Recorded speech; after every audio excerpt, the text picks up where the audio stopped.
Hey, you're Mr. Loner, aren't you? At the high school reunion, a classmate, the son of a president who used to tease me, called out to me. Even though I said I came to talk business, he just smirked and wouldn't listen. Sure, you'd be over the moon to deal with my company, but what's in it for us? I realized he must have misunderstood that I was pitching to him. It was a complete miscommunication, but he went on. You're just that kind of guy. I'll become the president of a big company without lifting a finger, while someone like you, carrying the weight of a shabby factory, is just pitiful in his desperation. Then he poured me a beer. Well, talking to him is pointless. I decided to quietly leave the place. There's no rush. After all, soon enough, he will realize who I am and regret his actions. My name is John Smith, and I recently turned 50. One day, an invitation to my high school reunion arrived. Looking at the invitation, I couldn't help but grimace. I don't have many fond memories of my high school days, because my nasty classmates used to mock my grandfather's and father's work. My family has run a metal working factory since my grandfather's time, with old equipment, and both my grandfather and father always worked in greasy overalls. Of course, I've always admired my grandfather and father, who were committed to their work and held in high esteem by their clients for their reliable skills, and I'm still proud of them. But because of those mean classmates, I was always ostracized and isolated during high school. I had no one I could call a friend at school, and I thought maybe I should just skip the reunion. But there's someone I want to talk to, and it seems they'll be attending the reunion too. Yeah, maybe I'll just go and check it out. Despite my hesitation, I finally decided to attend. Then, on the day of the reunion, I heard excited voices from the venue. I looked around the room. In the midst of the largest crowd, I spotted a familiar face. He had aged, but there was no mistaking it. That was my classmate, Tom Anderson. Tom, is that watch you were wearing something you bought overseas?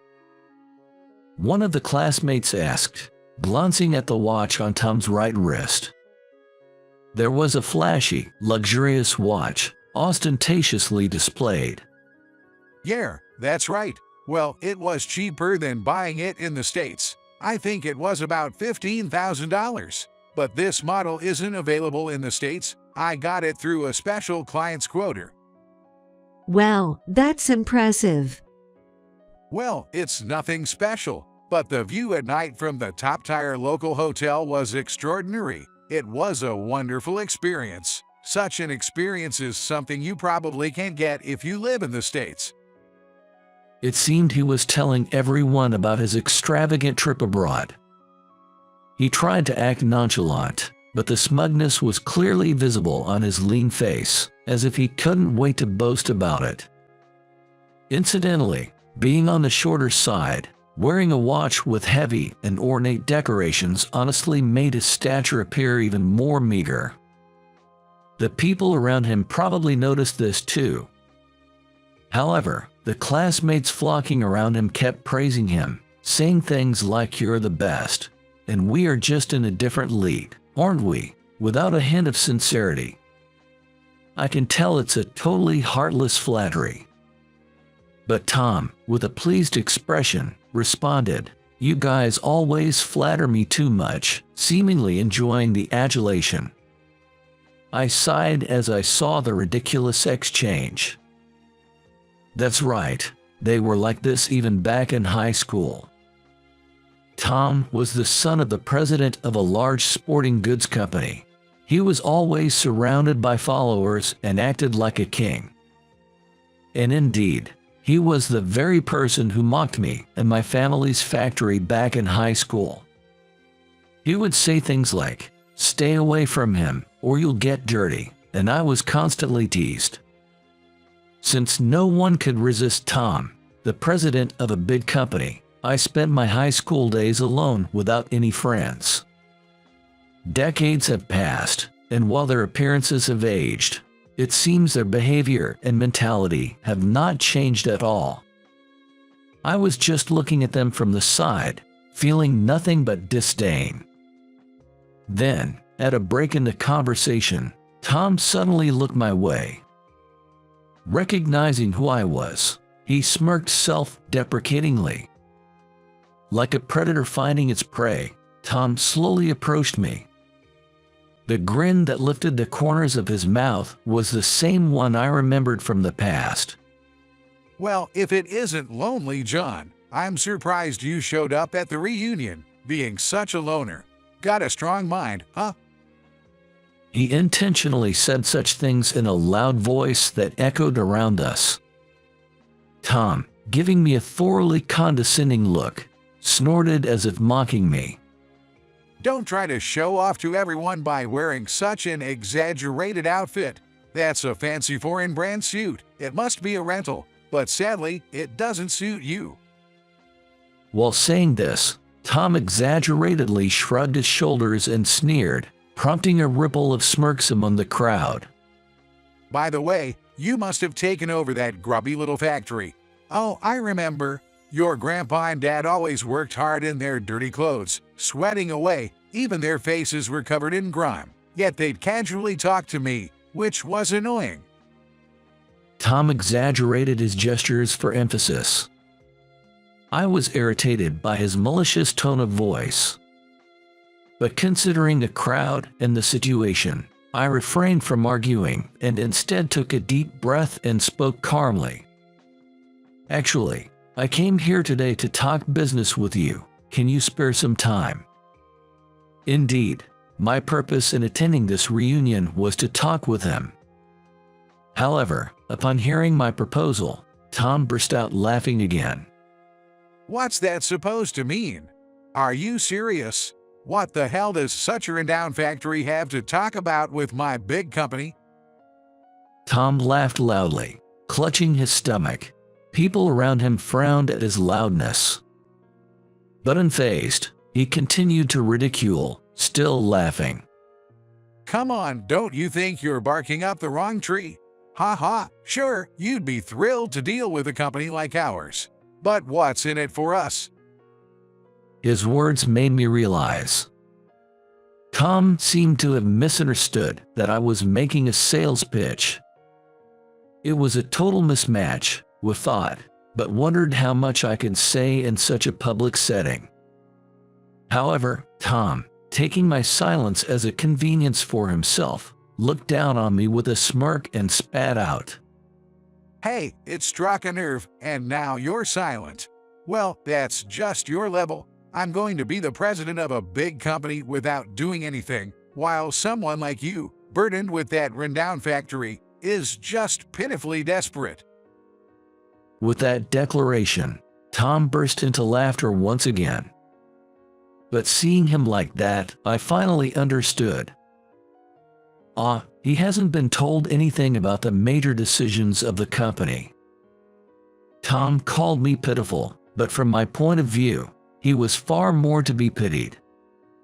To reach this age and not realize he's been completely dismissed with a "you don't need to know anything" is quite something. Anyway, talking further seemed like a waste of time. I decided to give him a piece of advice. Hey, Tom. What? He seemed slightly taken aback by my sudden formal tone.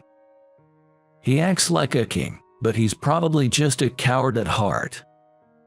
Trying desperately to hide it, he wore a mask of nonchalance. I, as a former classmate, felt compelled to offer some words. In life, you can get anything without effort. There are things that I didn't know doesn't excuse. If you keep turning a blind eye to difficult or unpleasant things, you'll eventually face painful consequences. Right after I finished speaking. Oi, you! Who do you think you're talking to? Tom raised a growling shout. Someone like you acting all high and mighty. Who do you think you are? His face turned red with anger as he glared at me fiercely. It seemed my words were not just unwelcome advice, but had also hit a nerve. Really, it's always been your problem, acting all superior, spouting your so-called truths and lecturing people. I've always hated that about you. And with that, he threw the contents of his beer mug at me. A splash echoed, and the room went silent. I saw my own bangs dripping water in my vision. It seems I was doused quite dramatically. The smell indicated it was beer. Are you okay? At the commotion, a hotel staff quickly came over with a towel, distributing drinks in the ballroom. But while I was wiping my face with a towel, Tom, still angry, was yelling at me. Damn it, as if you're not rotting away in that crappy factory yourself. The nerve of a nobody like you lecturing me, the future president of a major company, is just unbelievable. As he said this, Tom stomped on the ground like a child. The hotel staff were earnestly trying to calm him down. I guess it's best for me to leave now to defuse the situation. Feeling like an outsider, I thanked the staff who had shown concern and quietly left the scene. A few days passed. That day, I was at a company for a business meeting. I was led into an impressive reception room. There sat the president of the company and Tom, whom I hadn't seen since the reunion. Really? Tom was surprised when I showed up. But his father, the president, quickly stood up and greeted me. Thank you for coming today. Tom looked even more astonished, staring at his father beside him. Yes, I was visiting the headquarters of the company run by Tom's father. With my pleasure. I smoothly responded to the president's formal greeting and sat on the sofa. But as we exchanged a few words of small talk, Tom watched us, looking as if he couldn't believe what he was seeing. Eventually, unable to bear being left out, Tom quietly asked his father beside him. Hey, today's meeting is with the president of that famous golf club manufacturer, right? The president looked at Tom with a puzzled expression, as if to say, "What about it now?" That's right. The person here is the president of the golf club manufacturer. You know him from school, right, Tom? He was your classmate, John Smith. Weren't you guys in the same class? Tom's mouth fell open in shock. Huh, is he the president? That's exactly how it was. Indeed, my family's factory was involved not just in manufacturing industrial goods, but also in making the metal parts for golf clubs. Golf clubs are delicate, with even slight changes in the metal's weight or processing affecting the play. This fine-tuning is challenging even for skilled craftsmen. However, my grandfather's and then my father's factory was renowned for its high-quality craftsmanship, often personally requested by famous golfers. Knowing this, I always wanted to spread our exceptional skills to the world. Initially, I considered following in my father's footsteps as a craftsman. Unfortunately, I've always been clumsy and lacked the talent to succeed my grandfather or father. So, I explored what I could do and eventually proposed launching a new golf club brand. Later, I became the president of a new company, and over the decades, fortunately, we have stabilized at a high performance level, receiving orders from both domestic and international clients, with some items booked up to 3 years in advance. Tom seemed shocked at first to learn I was the president of a well-known company, but his desire to see himself as superior led him to a significant misunderstanding. Well, John Smith is the president, huh? He stared at me rudely, and then, with a sly grin, he said. Oh, I get it. Maybe you want our company to handle your golf clubs. What? However, after his son blurted out such a nonsensical statement with apparent pride, it was the president's turn to be taken aback.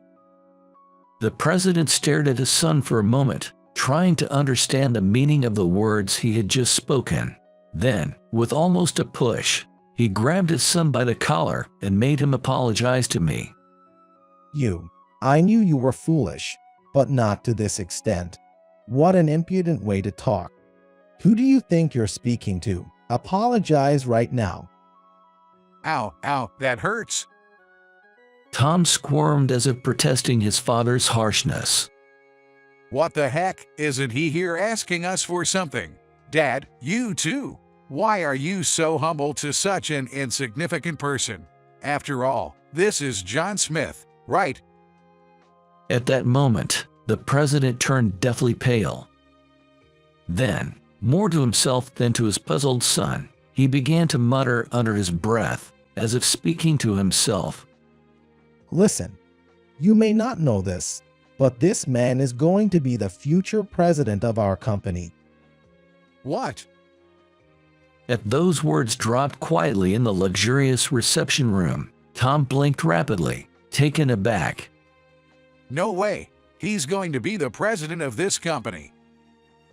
Tom, who must have believed he would effortlessly inherit the president position, looked utterly baffled, as if hearing a foreign language. Meanwhile, with his son still failing to grasp the situation, the president, filled with resignation, began to speak in a halting manner. You might not know this, but our company's performance has been deteriorating for years, and we're at a point where recovery is unlikely.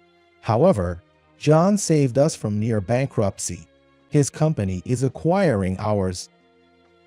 The president told his son, emphasizing each word as if to make him fully understand. And they offered us a deal where the management resigns, but all the employees can stay. That can't be. Tom seemed to finally comprehend the situation after his father's explanation, momentarily speechless. I watched the scene, shaking my head in disbelief. Truly, he had no idea about the dire situation his father's company was in. Or rather, he probably chose not to know. And his father, seeing no growth in him since high school, had long since given up on him in silence. As proof, the president, leaving his stunned son aside, apologized to me again. Really, I am deeply sorry for my son's rude behavior. I heard there was a high school reunion recently, and he mentioned meeting John there, so I thought. Yes, indeed, we did meet then. I recalled, offering a thin, wry smile. We had met, but the circumstances were quite regrettable. Nothing substantial was communicated, and even if we had the chance to talk then, Tom wouldn't have believed anything I said. From my reaction, the president seemed to sense something. The president looked at his son with dismay, anger, and sadness in his eyes. You are really something. But at that look, Tom started to rant as if he was outraged. I'm not at fault. I didn't know. I knew nothing. That the company was in such a state that he would become the president. The more he ranted, the more the atmosphere in the reception room became tense. For the president, witnessing his son's disgraceful behavior any further must have been agonizing. With that in mind, I slowly began to speak. Robert, there's one more condition I'd like to set for acquiring your company. Yes, please go ahead. He responded, nodding obediently. While his son was still causing a scene beside him, I continued, ignoring him deliberately. I said it was okay to retain the employees, but I retract that slightly. I don't need employees who, without trying to know anything, just revel in their own status. Yes, The president nodded quietly, and I continued, adding more to what I had said. Also, I cannot accept people who are old enough to not have the decency to pour beer over others' heads. At that moment, Tom, who had been making a fuss, suddenly fell silent. He turned pale, even more so than his father, and trembled in silence. The reception room became quiet, and I concluded matter-of-factly, "Robert, please ensure such individuals are properly dealt with before I complete the acquisition. That should be your final duty and responsibility as the president of this company." Understood. He said just that, bowing to me with a stern expression. Tom, watching his father's demeanor, remained silent. Now, onto what happened next. Tom, who had complacently relied on his status as the president's son without making any effort or progress, was inevitably ousted from the company. Although he pleaded with his father for help, it seems the president could not protect him without violating the terms I had set for the acquisition. Afterward, Tom was evicted from his luxurious apartment and managed to get by as a part-time worker. I heard he was abandoned by his wife and divorced. On the other hand, I am grappling daily with the challenges of managing the significantly expanded company and safeguarding its employees. Becoming a president means bearing greater responsibilities. I am now faced with the importance of my position and how to leave behind the skills inherited from my grandfather for the future generations. However, I viewed this as a new challenge. As long as one continues to search for paths with calmness and dedication, opportunities will always arise. Armed with the steadfast and earnest spirit passed down from my grandfather and father, I vowed to continue dedicating myself to my work.